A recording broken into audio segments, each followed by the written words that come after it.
Olá a todos novamente. Não se apressem, está tudo bem, conseguem ouvir e ocupar as cadeiras. Passamos para o segundo painel, muito lentamente. Este segundo painel é sobre criação de marca. Portanto, se já comemos os nossos greens, agora vamos muito rapidamente entornar o chá. Vamos ter uma conversa sobre o que é a criação de uma marca, o que é que implica a criação de uma marca e o que é que temos de fazer para criar uma marca ou para continuar este legado. Tenho aqui a Constância Entrudo, que é a única pessoa a falar língua portuguesa neste painel, portanto este painel será em inglês. Se alguém não perceber, eu vou traduzindo assim de vez em quando, mas acho que à partida toda a gente percebe inglês, verdade? So I was just telling everyone that since Constança and I are the only ones speaking Portuguese, we shall conduct this Spill the Tea panel in English. And so right here, please introduce yourself. Hi, good afternoon everyone. My name is Alberto Caselli Manzini. I've been a fashion editor first and then editor-in-chief of Collezioni Sport and Street magazine for over 20 years, and now I'm a coordinator of the Trend Forecasting Master Course at the European Institute of Design in Florence. Constância Entrudo, eu acho que vocês saberão quem é, mas para o caso dos mais desatentos... Hi, I'm Constança, designer based in Portugal. I'm a textile fashion designer, and yeah, I present in Lisbon Fashion Week, so if you've been here, you might be aware. And we have Matthew on my left side. Yes.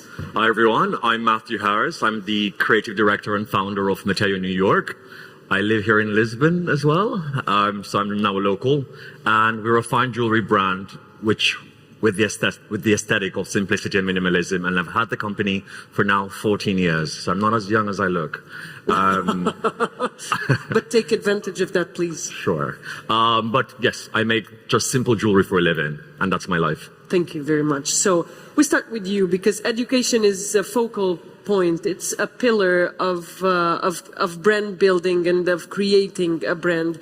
What is it that you teach as the most basic things that you have to have and learn when you want to create a brand? Okay, so for example, I come from the communication field, and so my topic is trend forecasting. And now we understand that if you don't have a common or a shared language, of course, no one can understand you.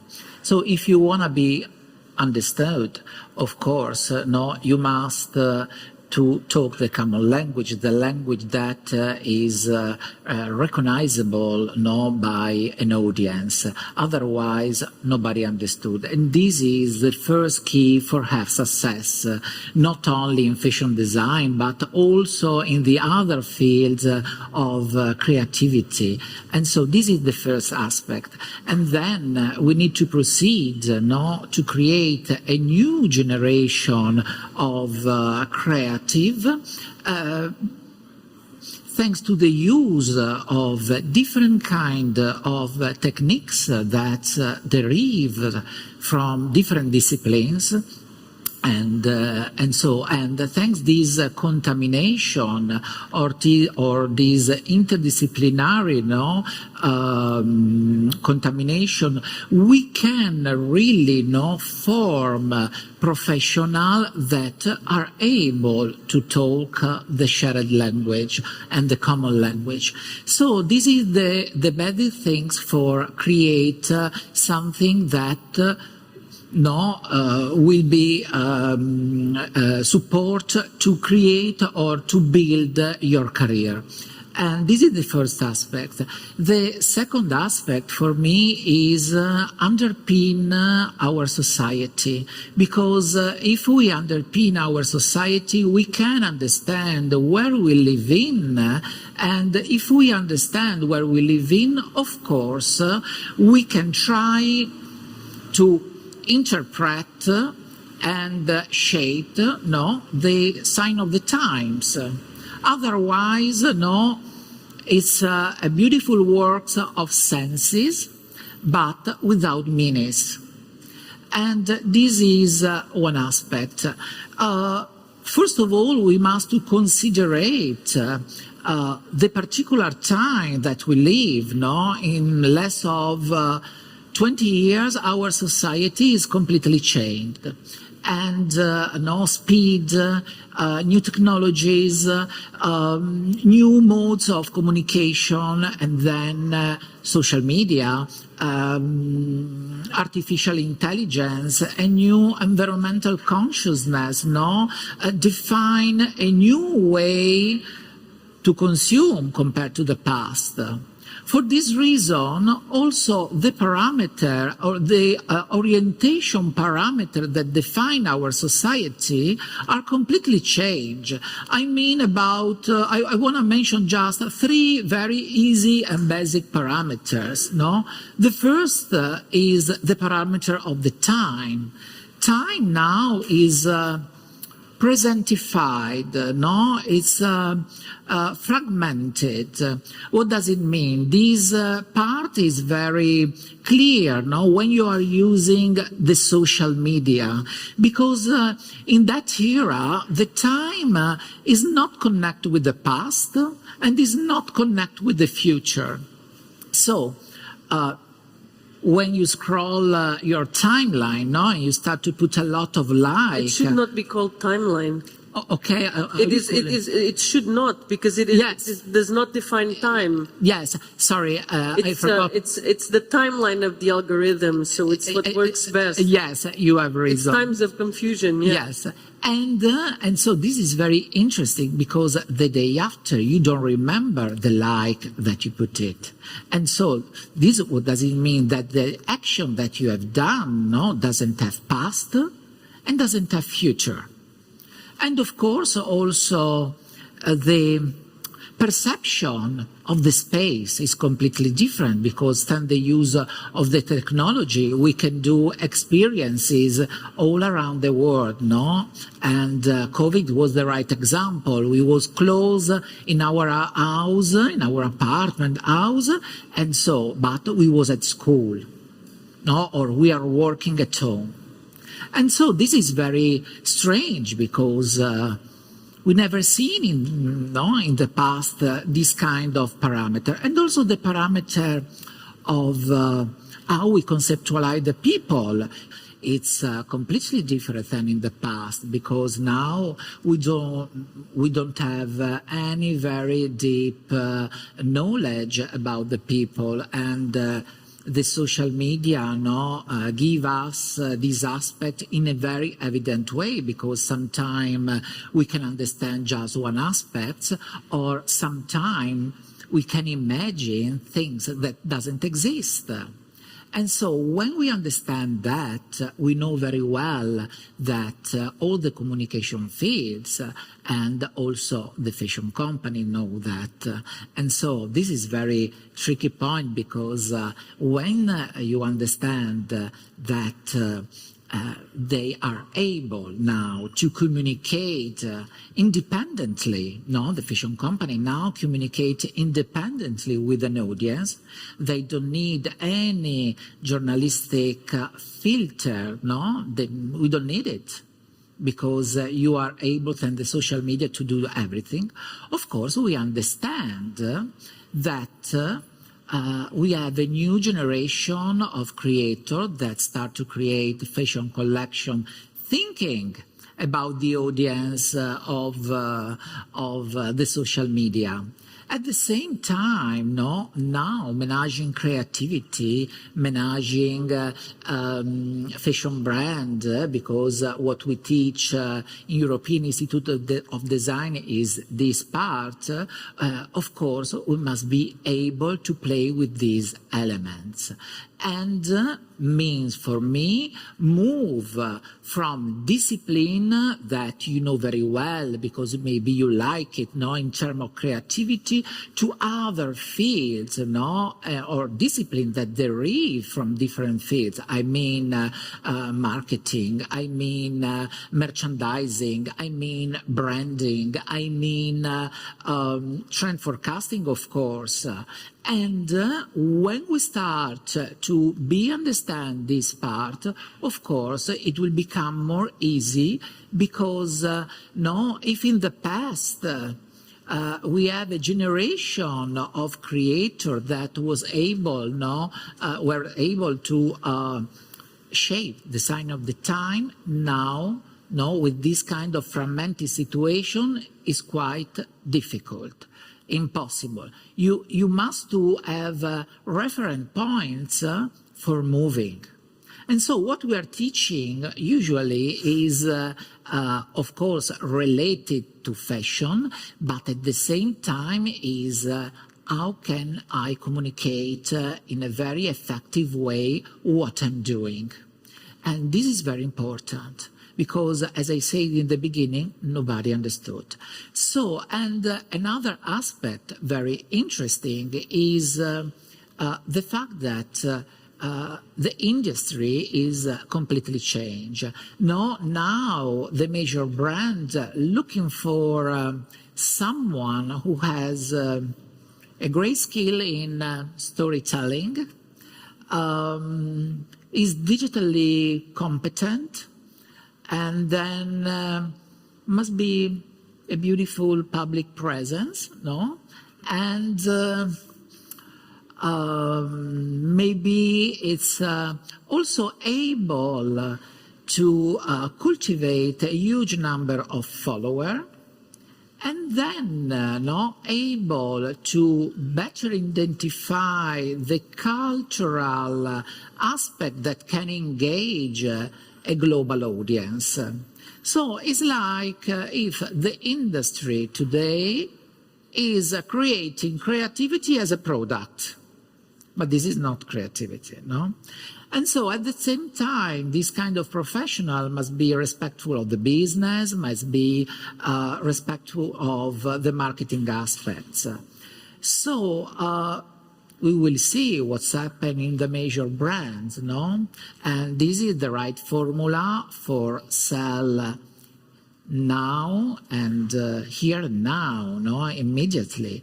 So at the same time, we understand that this is not enough, because data are very important, but if you continue to work on the only data, you are going to cannibalize it.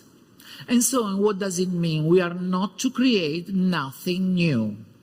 So yesterday I took a lecture with a few students, Portuguese students that I've seen here, and now we talk about these aspects.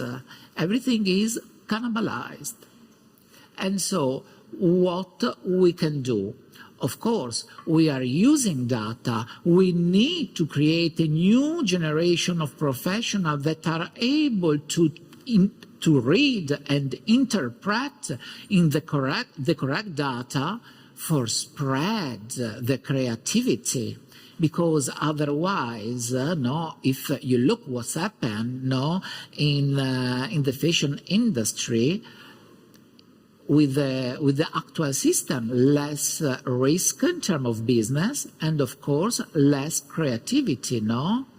Fashion feel that feel that doesn't have the power to be very what does it mean? Strong, powerful, and innovative as the past. So this is the reason why we need to do something different, starting from data and from the data. Starting from data? Yes. So I'll start with Matthew, because he has done something different. And I'm sure that when you started your brand 14, 15 years ago, you had no intelligence of this kind whatsoever. So you started in a much empiric way, shall I say? Organic, sure. Yeah. So I started my brand with a very selfish need to make jewelry for myself. Back when I started, everyone was wearing skull jewelry, and I'm Jamaican, so we're very superstitious people. So my mom was like, no skulls in the house. So I went to the jewelry district in New York and started making my own jewelry in a very organic way. So I didn't go to some fancy Central St. Martin or one of these fabulous schools to learn jewelry making. I just went to the jewelry district and asked so many questions and do so much research, because there's so many designers out there. Why do we need another jewelry designer? So before I even did a head dive into the business, I researched what is the market missing, and that's how we really started. So a lot of research went into it, and then I was like, how can I stand out in this market? Number one, we stood out because of the price point, the uniqueness of the design, and back then there was no one like me making jewelry, which was amazing. Did you referred the price point? Did you think about the price point, or it was consequential of what you were doing? No, the price point was one of the main reasons I got into jewelry. Okay. I've always loved jewelry, and I'm from a third world country. There was no way I could run into Cartier and buy, I don't know, a $7,000 bracelet, but I wanted good jewelry. So my idea of coming into the market, which there was no brands at the time also making this price point of jewelry. So I don't know. So it was easy to be bought by retailers like Net-a-Porter, Matches, Farfetch. I sell to all the major stores because of the price point, because there was no one there doing what I was doing at the time because of the price point. And without going to a fancy school or without Yes. proper training, it's not a very happy expression, but without the training, you somehow made your brand grow and establish itself within 2-3 years? No, I was very fortunate. So I'm not shy when it comes on to business. Let's go. I made the first collection spring of 2009, and Rihanna wore a piece literally in the summer. Okay. A friend of mine owned a store called What Goes Around Comes Around. It's still alive in Soho in New York. And Rihanna's stylist, Mel Ottenberg, borrowed the piece, and people just started. Do you remember Just Jared and Yes. Perez Hilton? I woke up one morning and it says Rihanna wearing Mateo, New York. And literally all the stores started asking for a full collection. So I didn't set out to have a jewelry brand. I was just happened. making jewelry for myself, and then from one thing led to the next. Rihanna wore a piece, and it just took off. So I've been very fortunate, but I always reach out to people. It's important to be nice to people because you never know who's going to help you. So all these people have, I have a family. They've all helped me climb the ladder. And that's how Rihanna wore it and the brand developed, and it grew in space of 6 months to a year. You were forced to develop. I was forced. I was asked for a full collection. Nordstrom's and Macy's asked me to make a collection. And how do you go from making a few pieces for yourself to then I have to sit down and design a whole collection? Again, research. I would walk into, let's say, a Saks Fifth Avenue and walk the floor and see what do they have and how can I fit in there. Again, research is so important. There is 1,000,001 designer. I love to say this because everybody wants to be a designer. Everybody wants to be fabulous. But you have to research the business thoroughly because this, it's not a game. It's not a hobby. You want to survive from it. You want to be able to eat from your talent. So it's important to approach it properly with a business savvy sense always. You were referring Just Jared. It's online, but still 2009. It's still very early for this kind of social media boom and data collection, just like you were referring, and all of that collection of data. So you research physically, but you also have this background Yes. of data that you probably go through. Well, You know your customers. I'll tell you this. So we sell through Shopify, and number one, your website is also super crucial. Have a fantastic website. We're on Shopify, so Shopify gives us so much data. It's incredible. I can see who bought the jewelry. I can see when you clicked on a piece. There's also apps that will take you and tell me a full background of your shopping habits on the internet. So again, go through all of that data because it's so vital. It will also help you to design. So I know what's a bestseller from my work, so we only multiply what's working and then we get rid of what's really not working. This is the smartest way to really grow a sustainable business. So sit down and read all your reports, go through all the analytics, go through all the data, and I do that every Sunday. It's your Sunday. I sit in bed on my laptop, coffee, and I'm going through all the data because it's really crucial. Thank you. Constanza, do you go through all your data? You have a very traditional parkour, shall we say? You went to school. You started your internships with big brands outside of Portugal, which is very significant for a Portuguese designer. And then you came back to Portugal to venture yourself into your solo brand. How long has it been? It's been 4 years. How's it going? It's going well, yeah. It's a process and it's a journey, and I've been learning a lot. Did you think precisely of every stage of your business, or it was just happening and you're taking it in as it is coming? I would say it's a bit of a different process compared to what Matthew was explaining and talking about his experience, considering I started also, I would say, organically and quite spontaneously. However, I was still working in Paris, and I presented the collection here in Lisbon without having much of a context of how was the market here or wherever. So I wasn't ready. Like, I just was out of school, and it was kind of a presentation of my final degree show.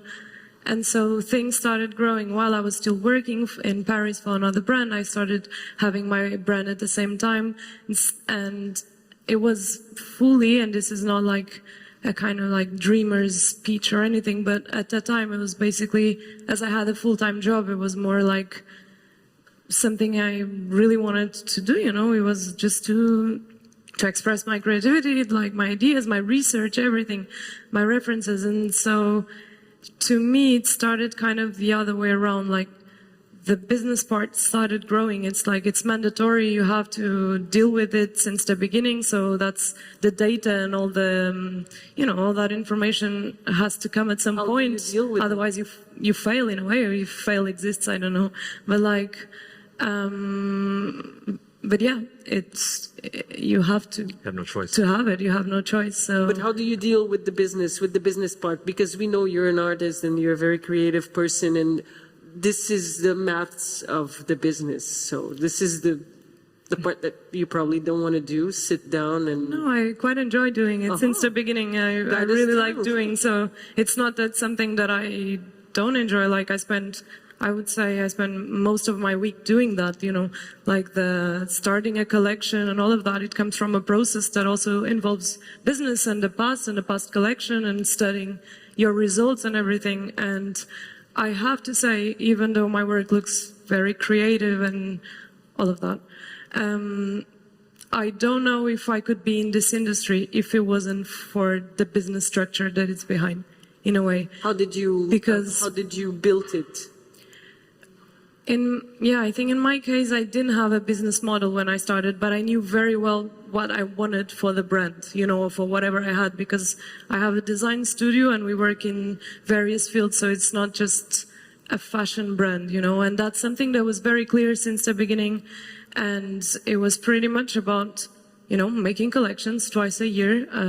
That's what I do, and I follow the calendar and the way things are done in the industry. But I would say, yes, my main focus was to start a made-to-order kind of like business model, where the textile were all produced in-house, or at least in the beginning. Like, nowadays it's not possible like to be fully produced in-house, but like and yeah, this is how it started, and then I just adapted. But I would say that my brand evolved, but the core didn't change much since the beginning, because it's normal and it's natural that a lot of brands tend to change completely since how they started. And I think that's also fair, and it's also, really good, and it's a way of doing. But I would say that I kind of like stick, and the process remains the same in a way.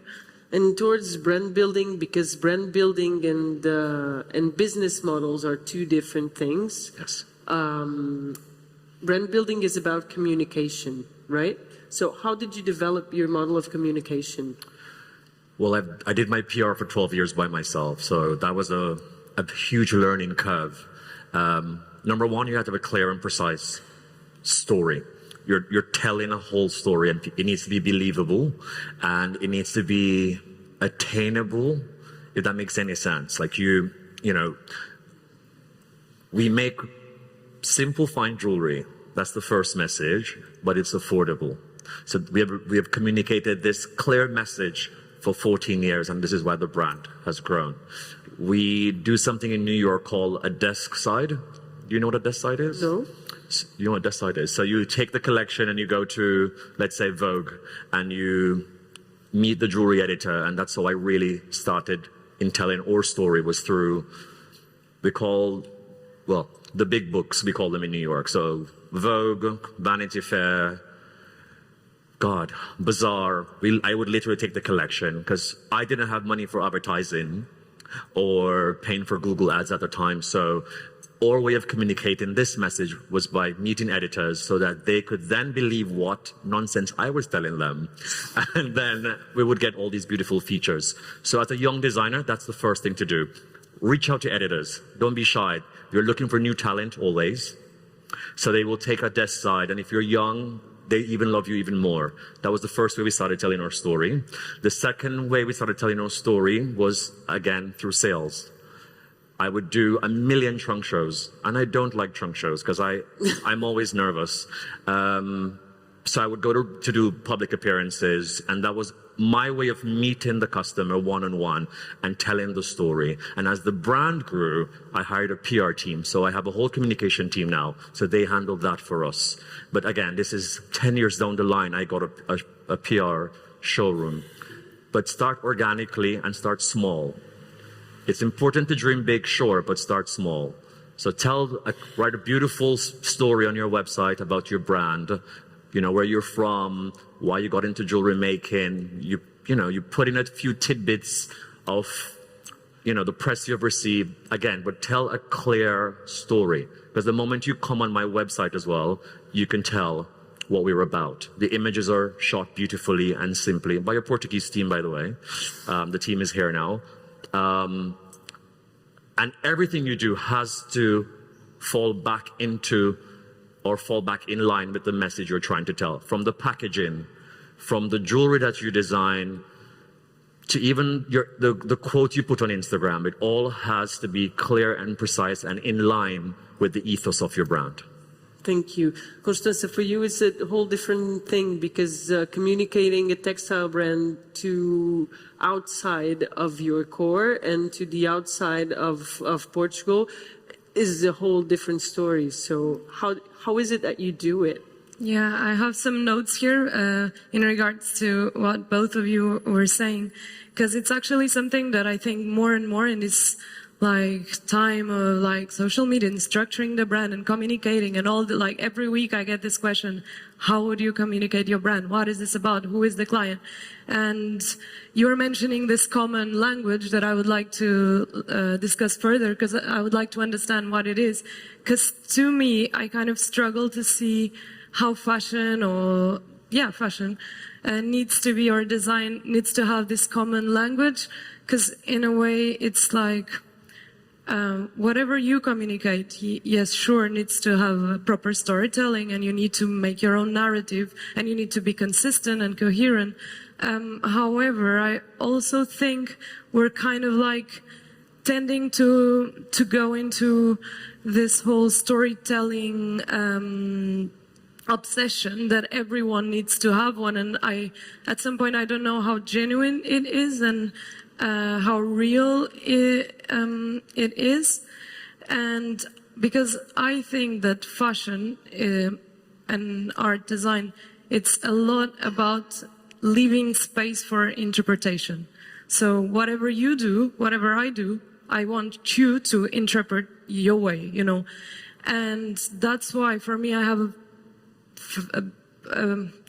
I have a bit of difficulty to handle or to understand, and I know that I think it's a very good advice to not go into a PR agency the minute you start, because you also need to figure out yourself how is your communication supposed to be done. That's very good that you said that, even for myself, because I always question, should I not, because it kind of like, I don't know if we need to explain everything to the consumer, and things evolve, things change every minute, and you change yourself, your brand, your process, everything. What you said so strongly and like strictly one day, in some seasons might be questionable, because things change, and so I don't know if I'm going a bit off the subject. You're totally on the subject. But I think, fashion is about leaving space for interpretation. It's your experience, you might not like it, but I want you to interpret it, and I don't want you to understand everything.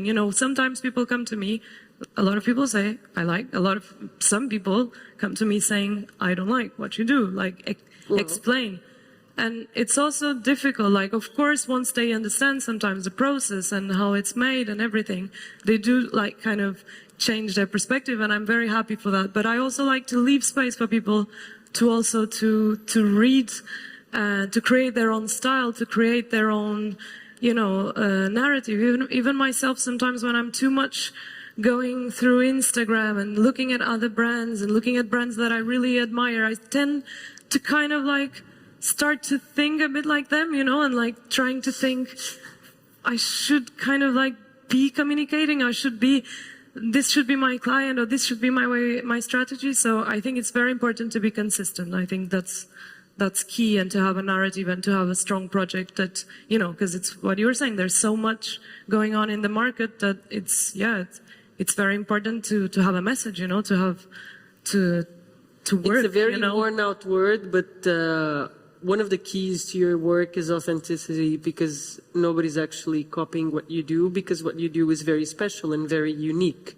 So I guess that in some cases, when your work is that outstanding regarding yourself and your brand, it doesn't have the need to communicate that, because that comes implicit. It is implied in what you are doing, right? You actually are making a point that I've been struggling for the past 2 years with copies, like proper copies. Like a piece that you've worn, for instance, the dress that was copied by more than 200 stores, exactly the same. And, I've been to stores where they print the label of my brand on the fake dress. So for me, I'm also questioning and studying this idea of authenticity and what is actually your own idea. Of course, it's 2023. We know that nothing is not our own ideas. It's always been undermined with anything else. Yeah. It's your idea because it came from your... Yes, your head. Your head, but yeah. Unfortunately, it's happened because all the professionals use the technique of the cut and paste. We are going to take inspirational everywhere, sometime from the past, sometime I'm sorry, from one part. So that I don't lose this, but also your dress got copied because it works so well, and visually it is very appealing, and in an era of an ultra-visual society, especially in the last 2 years that you have been confined, everything came through your phone or through your computer. It became such a beautiful thing to copy because it is actually desirable. Yeah, no, makes sense. It's a good point. Sorry. So, but the sense of the desire, it is fantastic because one of the common question is what is the desire for a consumer, no? So the desire, first of all, refer to the sense of luck. No, but we have wardrobe full, crowded of clothes, no, and so we don't need other clothes. And so, which kind of luck is it if we have a lot of clothes? What are you missing? Yes, what are you missing? No, so we are missing personality, And so, Yeah. no, this is the point. This is a psychological point. We must to understand that every object could be defined as a magic object. In psychology, the magic object is the object that is contain meanings that you want to give to this object. And so, and when we are going for shopping online, offline, of course, now we are catched by an object because immediately this object, can transform ourselves in the person that we love to be. You have something to say? I was going to say about copying. As a small designer, don't be shy to write another designer about then copying your work. Literally, don't be shy. You did that. Did you? Did you write whoever copied the dress? No, it wasn't a design. It was Shein and big. Send us cease and desist. I'm not even joking. As a small designer, people are going to be on your Instagram copying your work. Yeah. You can't get away from it because you put it Yes. out there. It's important to write them, whether they respond or not. But now they're aware that you know that you've seen them copying your work. It's important to always write them, and I always do it. I've had other jewelry designers literally copy my work. I get on the phone immediately and I call every retailer. If you're going to buy this brand, we have a problem. It's either you or me. Choose. So it's important to speak up. That's what I'm trying to say. And I'm not shy. I'm not a little cat walking around. Be a bulldog. I'm serious. This is a real business and it's your life. So speak up. Because regarding your work and your communication, you are very objective. You communicate whenever you need to. You are not obsessed with the stream of communication. Everything is very paused, just like what you're working on, just like your collections. You started Pret-à-Porter right now, so you're retailing in stores. We can see physically your pieces. And is it something that you wanted to do, or is it something that happened as a consequence of the need to reach out to more people? Because through copies you also understand, that's the worst part. Through copies you also understand that your work is so desired that you can actually grow to to somewhere else. Yeah, it's in some way it's flattering. So for It sure. is, but it feels so bad. Yeah, but you deal with it. Yeah, ideas keep coming. You always have new things to produce, to make, and there's always solutions. Yeah. You can't be stuck and focus on a problem. Then you have a problem. Yeah.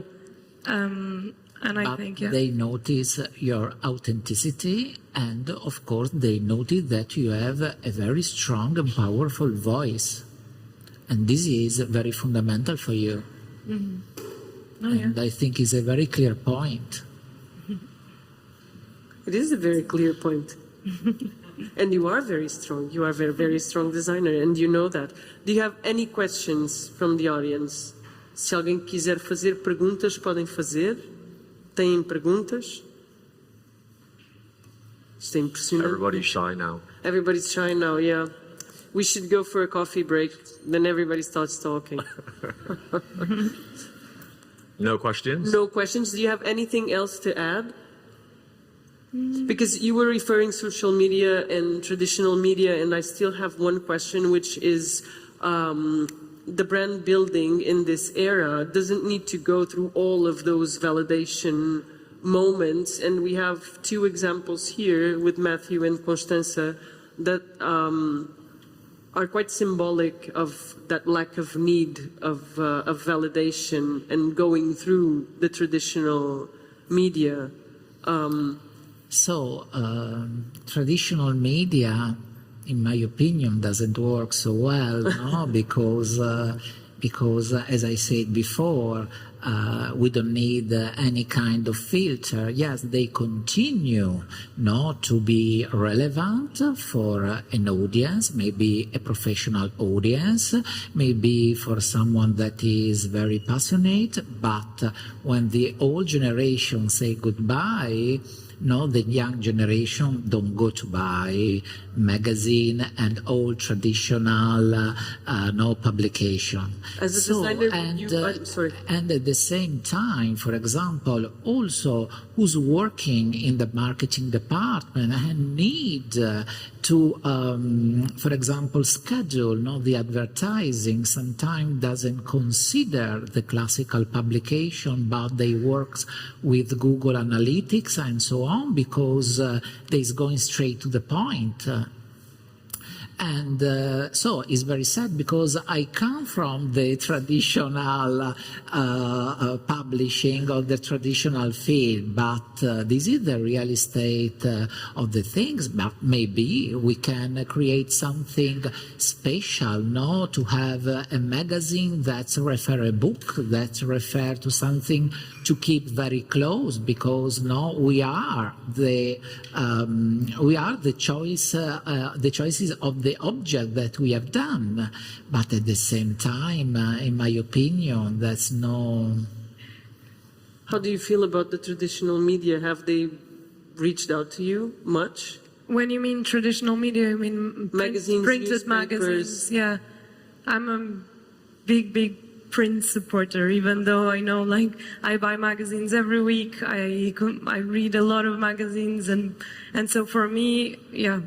And this like happened yesterday, for instance, I saw an article online, and then yesterday I went to, they don't sell the magazine in Portugal, so I was in Paris, I got it, and I was so happy to be able to read the magazine, myself. Maybe it's a very old-fashioned way of seeing things, but... Have you ever considered advertising in a fashion magazine, for instance? Yes, I would love. You would love to? Yes. You've seen your pieces in magazines. I've seen my pieces in magazines, but I've never done advertisement, and that's something I would love. I quite like this idea of like the old-fashioned way of, of advertisement. In Portugal, we're always a little late. I'm joking. Not only in Portugal, but I totally. There is an allure about traditional. Yes, that's for as many layers as you can create of very innovative stuff. There's always an allure and a validation that comes from traditional. That probably Matthew referred it, like when you go to a magazine and you present your collections, you present your pieces. There's also some value to it, because you become closer to the person who can actually have a relationship. And have a hand on your destiny, on the destiny of your brand. Have you ever advertised in a magazine? So we don't advertise at all. One, it's extremely expensive. It's beyond expensive, actually. But I love traditional media, but for us it doesn't really work. And we've been in every magazine that I could think of, and we prefer the digital marketing and the digital press, I should say, because it never goes away. If it's on Vogue.com, it's on Vogue.com. It will stay forever. And it will stay forever. So we prefer the digital press, and that's what we push daily. The traffic, again, Google Analytics, as you mentioned, you can always see where the sales are coming from. So we focus heavily on the digital press. Makes sense. Yeah, me too. However, I have this kind of fascination, maybe because I grew up reading like fashion magazines, and I would always read them and be like, I want to be here one day, this was something I would think, and I would like write down and everything. So I don't know, maybe I still have that dream, and I feel I need to accomplish. Anything else anyone wants to say? Uma pergunta, diz-me. My name is Mariana. I am writing my thesis on the topic, so I would be honored to have your opinion. Recently, the Gen Z was considered, it was a study that came out, and it says that Gen Z represents 21% of the fashion market growth in 2022. And mainly that growth comes from the social media and TikTok trends, such like girl math or girl dinner, and I could go on. Do you believe that fashion brands should wade into those trends, or they should like quiet themselves and let the public and the Gen Z advertise themselves? Yes, for me it could be because, of course, the technique that the brand, all the communication, social use is the technique of the memes. You know, no, everyone memes. The beautiful images, no, with very famous sentences, no. And usually when you receive a memes, what's happened? No, you have fun because the memes is hilarious, and then you are going to share with your friends.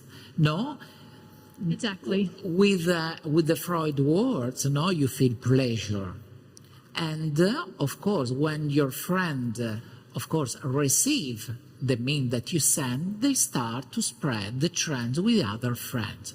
This is very infectious, no? Because cut through all the virus and is going to straight to the point. This is the same way, no? Who we spread the trends. And for example, when you notice on the social media sometime, no, news feature that refer about the best 10 pieces of the season that you must have, no? And you start to see very ridiculous pieces, no? And you start to loathe. What's happened? That the audience put the like or they don't like and start with the bad or positive comments, no? So it's not important what you say and what you have done. It is important that you have the click. There's actually an example yesterday at Bottega Veneta, I think, an earring was posted online. And that earring was posted online with the purpose of generating buzz of bad comments and good comments, because it was perceived by the audience as something else. And the comments and the comment section started that. So everybody started reposting it, and it got reposted and retweeted. I don't have TikTok, on various platforms that are now on BOF 500 most influential platforms. And that is also a tool and a way of generating buzz. It was not Bottega Veneta, it was Burberry. It was a small earring by Burberry. But it also wants to draw attention to the work of a new designer, to something else that is happening there. My opinion, I'm not a fashion designer at all, is that if you have a piece, for instance, in jewelry, it might work better because you have permanent collections and some clothing brands too. But if you have a permanent piece that can be inserted in that kind of stream, I think it works really well. But concerning the previous panel that we've had on sustainability, I think, and it's my personal opinion, that to create pieces only to be on a trend is something that is very dangerous and very complicated, because then we don't have anywhere else to stream the pieces once the trend is out. And that happens because there are certain retail models that can create and put on a piece on retail, for example, Shane, that you were saying, in 4 or 5 days. So that is a very dangerous way of getting into a trend. Do you want? Can I add to her statement? It's important to know your customer. Super crucial. Most designers don't know who they want to design for or who is even shopping their clothes. One, you have to know your customer. So if your customer is a Gen Z, you have to use all the modern social media platforms. Super crucial. End of. It's really that simple. If you're making jewelry for a mom at home in her 60s, clearly not Instagram or TikTok. You know, she's not on TikTok dancing. So what I'm saying, if you know your customer, you use the right avenues to get to this customer, to sell and to communicate. You want to answer? Yep, I agree with both points. I mean, to me, trends are very present in my life. You know, I just don't know how to escape them. You know, I'm part of them. I'm every day surrounded by it, and I'm highly influenced by what I have around me. So even though I would love to say that I don't follow trends, I think it's impossible. I'm like, it's a wave and I'm just part of it.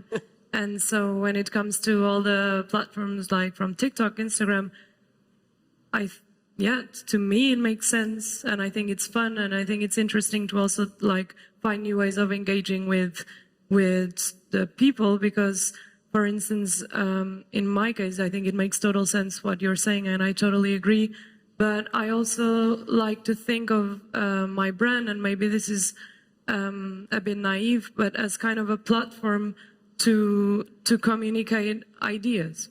And so in that sense, I like to spread them around, like if it's on Instagram, if it's through, you know, on a newspaper, or if it's on TikTok. I think it's always, there's different channels to do it, and I find it quite interesting and fun to see how different people from all ages and targets react to the brand and to the idea. And that's kind of in part what you're saying with that Burberry. I'm not aware of that post, but I'm gonna check.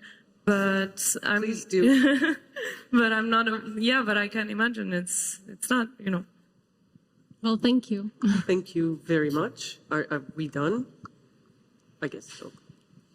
Oh, there's another question. Desculpa, querida, está aí mesmo ao teu lado. Hello, my name is Hiba and I'm an architect, and I would love to know your opinion about the retail space and the future of it. Is everything going digital, or is the store still a very important space in the industry? Thank you. I'm going to go because I had a store in New York before. So I had a store in New York from 2016 to 2019, and I shut it down because everything was going digital. And I shut it down at the right time because COVID came the next year.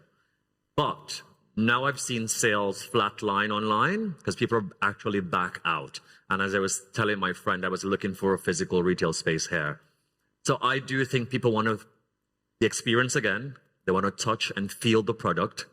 I think people want to just be out again. So I do think a retail space is very relevant. And I think people will be going back that way. I think people are a bit tired of shopping online, my opinion. And again, a store also helps you to tell the brand story, because the moment you walk in, the architecture, the design, the aesthetic, the furniture, all just tells a beautiful story of your brand. So I do think stores are coming back. Totally agree. You Not much to recently add. started selling on a physical store in Lisboa. Is the first time? Yeah, it's the first stockist in Lisbon. I'm very happy with that. And I'm very happy with the architecture and the space itself. It's Parlamento in Boa Vista. It's a beautiful store, and that's exactly what you're saying. And about what you were saying of like knowing your target and your clients, it's also good to know your retailers, like who do you want to sell your clothes, because the context where they are, it's very important, not only which other brands they have, but also like the physical space. And I think it's really nice, and that's the one thing that you see a lot in fashion and architecture. They always like go together because, it's really interesting to think of designing your space, you know, like where will these clothes live without a person? And that's really interesting. But digitally, that's also possible. And during the pandemic, there were really interesting projects like the show that Prada did with Rem Koolhaas, and it was like made digitally, fully digital, and it's like an amazing space. So I think there should be like a future for that. I'm not very aware, but I'm sure that there's retailers that already kind of like design virtual spaces, but I don't know any, but yeah, I think people are in need of going back to a store. Like yesterday I was going around with like a paper, like a shopping bag, and I was feeling so happy, you know, like it feels so good. I'm sorry, but it's just like you went the experience of going, of feeling inside the store, like the carpet, everything. And it's just like, touching, feeling how the clothes feel, or, Is it answered? Yes, thank you. Há mais alguma pergunta? Aha! Esta ala está concorrida. Hi. I wanted to know, like, following the previous question, if with the introduction of new technology and the evolution of technology overall and AI that people have been talking about, more recently, do you feel like it's going to be like a challenge creatively to like generally like just compete with AI and new technology, or do you feel like it's going to be a tool that's truly going to help creatives in the future?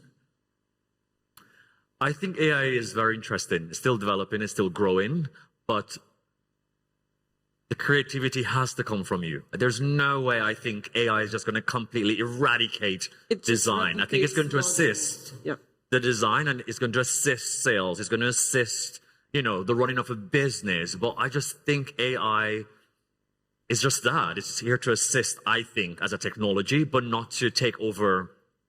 I mean, I can't imagine AI designing a couture gown. You know, they can give you a mock-up, but you still need a seamstress. You still need someone, you know what I mean, on touching the fabric, peeling the fabric. I don't know. It's a hard question to answer because it's still growing and developing. And it's a bit scary, I think, AI at the moment, because I don't know where it's going to go. The primary jobs and professions that involve physical work and creative work, I think that are the ones hardest for AI to replicate, because creativity and, for instance, what Constanza does with fabric is virtually impossible to replicate via robots. It involves sensibility. It's handwork, right? That's a question I don't know how to answer because I'm not aware. I'm not aware, and I think a machine could do it quite well. I think machines can do anything, you know, and I don't know. I'm not aware of how AI is working. I use ChatGPT a lot now, so, but I don't know. No, I am not aware. Yeah, I think it's here to assist because I use it for email blasts. I use ChatGPT to create a structure. To create a structure, but can it? You intervene. Yeah, I think you should just use it to aid and assist your business. But there's just no way that this technology can eradicate some of the human functions that are so essential. And some of the error involved in creating a piece or a space, because that is also what makes it more alluring. And you need a human touch. I think that's why we all create, you know. We want to feel something, you know, and AI is not going to give me a warm hug. You know, when I walk into a store and I'm shopping, you know, the salesperson greets me and I feel like, God, I must get this top because the service was so good. You understand? There's no way AI can really remove this human touch. That is, I think is necessary. Thank you. So I think we're done for today. Yeah. Obrigada a todos. Obrigado. Thank you. Obrigado.